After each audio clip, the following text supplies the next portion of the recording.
Hi, this is Autumn Craig, author of Entitled Scrapbooking, a resource for page title ideas, Scrap and a Snap, Altered Art 101, and co-author of Weight Loss Scrapbooking.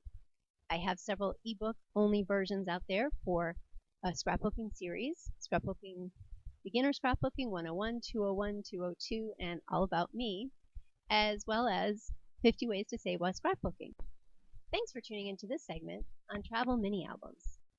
To me, making a mini album is just a fun way to incorporate pictures into something I can leave out and share with a lot of different people. These are just some suggested supplies to have on hand. Definitely not an exhaustive list. Feel free to add, remove, whatever you want to do. This is just a general guideline to give you some ideas on what you can create.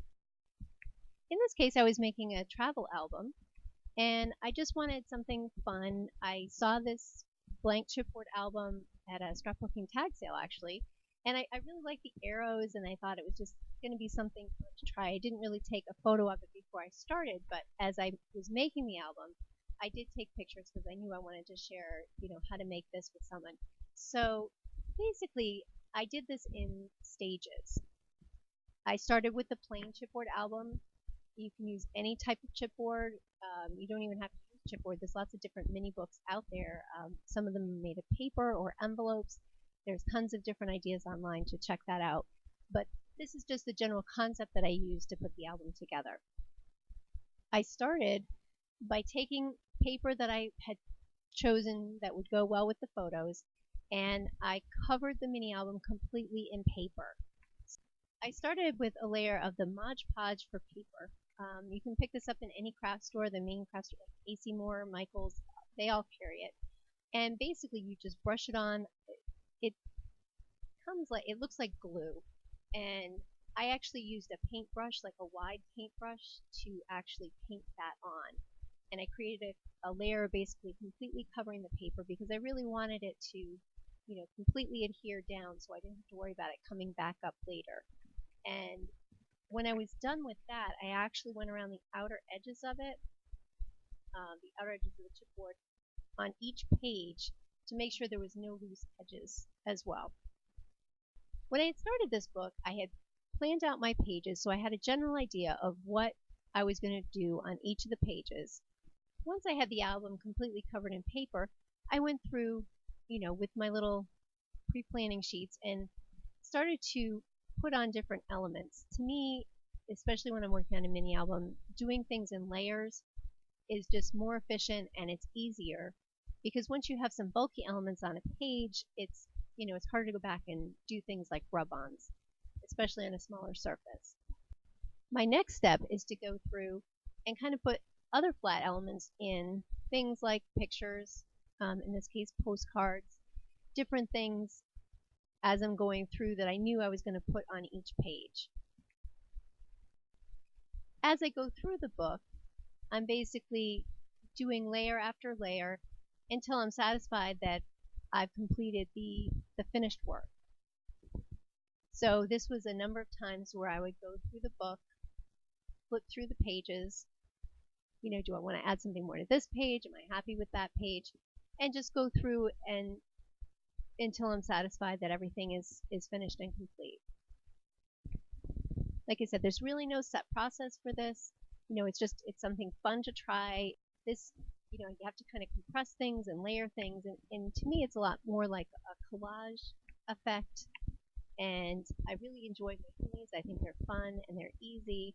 It's great for a contained project like a vacation. In this album, I'm actually creating a top 10 list.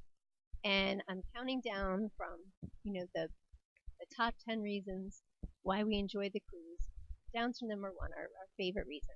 So basically I went through, had an idea of what I was going to put on each page, and part of it, had to do with the way the elements were going to fit on each page because some of the actual pages in the chipboard album are smaller than others. So you had to kind of keep that in mind too as you're planning it out.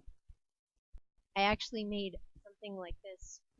It was actually a journal that my daughter had to keep for class, and I made a little mini album for her to actually journal while we were someplace because that was a requirement for her school at that time.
We hope you enjoyed this segment and that you'll check out and like our fan page on Facebook, Love My Scrapbooking Ideas, as well as check out our website, www.lovemyscrapbookingideas.com, and our scrapbooking supplies website, www.lovemyscrapbookingsupplies.com.